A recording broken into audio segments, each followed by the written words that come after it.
માંગ ઉપર અડગ છે। તે દરમિયાન સોમવારે શંભુ બોર્ડર ખાતે ખેડૂત આગેવાનોની મહત્વની બેઠક મળી હતી। આ બેઠકમાં ખેડૂત સંગઠનોએ કેન્દ્ર સરકારના પ્રસ્તાવને ફગાવી દીધો હતો।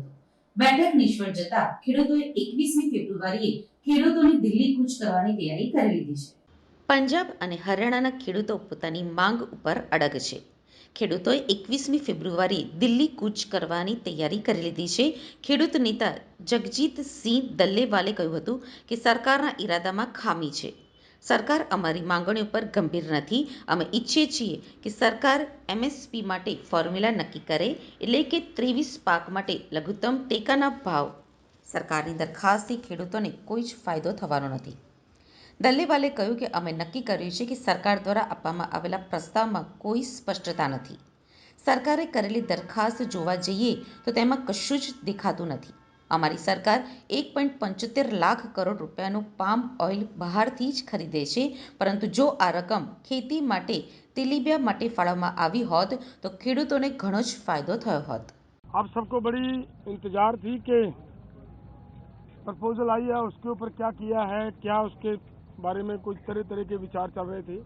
कोई कुछ बोल रहा था, कोई कुछ बोल रहा था, लेकिन ये दोनों फोरमों की अब चर्चा होने के बाद ये फैसला लिया गया है कि जो सरकार ने प्रपोजल दिया है उस प्रपोजल की अगर उसे नाप तोल किया जाए तो उसमें कुछ नजर नहीं आ रहा। अगर इसको ध्यान से देखेंगे तो माननीय मंत्री जी कल ये बता रहे थे कि सरकार अगर एमएसपी की गारंटी दालों के ऊपर देती है तो हमारा 1.5 लाख करोड़ रुपया हमारी जेब से खर्च होगा, हमारे बजट के ऊपर वेट पड़ेगा। और इसी के बराबर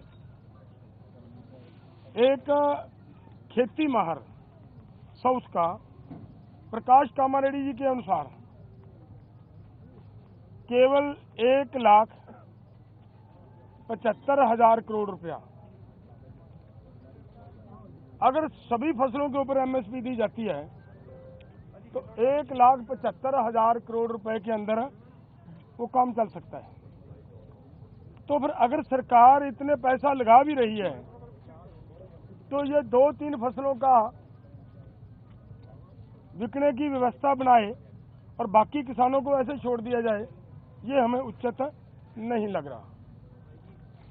दूसरी बात मैं और एक कहना चाहता हूं, देखिए हमारी गवर्नमेंट बाहर से 1,75,000 करोड़ रुपए का पाम ऑयल मंगवाती है और वो सभी लोगों के लिए, मनुष्यता के लिए, इंसानियत के लिए बीमारी का कारण भी बन रहा है, फिर भी उसे मंगवाया जा रहा है। अगर यही पैसा 1,75,00,000 रुपया देश के किसानों को तेल बीज फसलें उगाने के लिए और उनके ऊपर एमएसपी की घोषणा करे सरकार और उसके ऊपर खरीदी की गारंटी बनाए सरकार, तो 1,75,000 करोड़ से उधर के पैसे इधर आ सकते हैं। तो मुझे कहीं पे भी ये नजर नहीं आ रहा कि सरकार के ऊपर कहीं से किसी तरह का बोझ पड़ रहा हो। अगली बात मैं ये कहना चाहता हूं कि जो मैंने कहा कि इसे अगर ध्यान से देखेंगे, स्टडी करेंगे तो इसमें कुछ नजर नहीं आ रहा।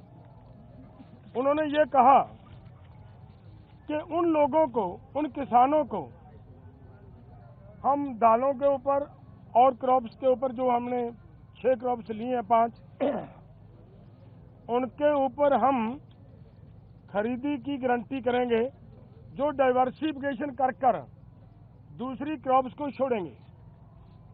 और मेरा इसमें कहने का मतलब है ये उन्हीं को देंगे जिन्होंने धान को छोड़कर मूंग को लगाया होगा।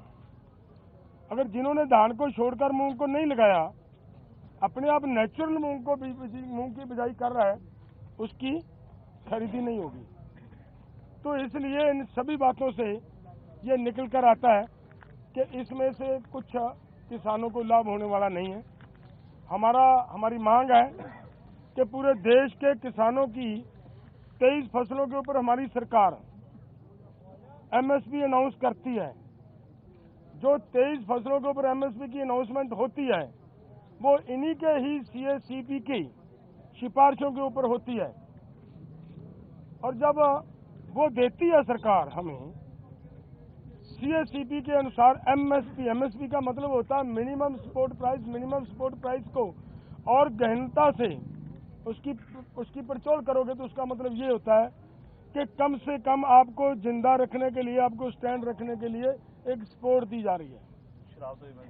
आपके लिए कोई भी उसमें इनकम देने वाली चीज कोई नहीं है उसमें, और वो भी देते हैं जब, और उसके ऊपर भी सारी फसलों की अगर हम ये मांगते हैं कि जितनी आप कम से कम भी दे रहे हो भाई उतनी तो बिक जाए, हमारी उस रेट पे तो बिक जाए, और उसके लिए भी वो गारंटी का कानून ना दें, तो इसका मतलब देश का किसान इसी तरह लूटता जा रहे, तो वो हमें स्वीकार नहीं है। इसलिए इन सभी तथ्यों के हिसाब से हम दोनों फोरमों ने आज बैठकर चर्चा करने के बाद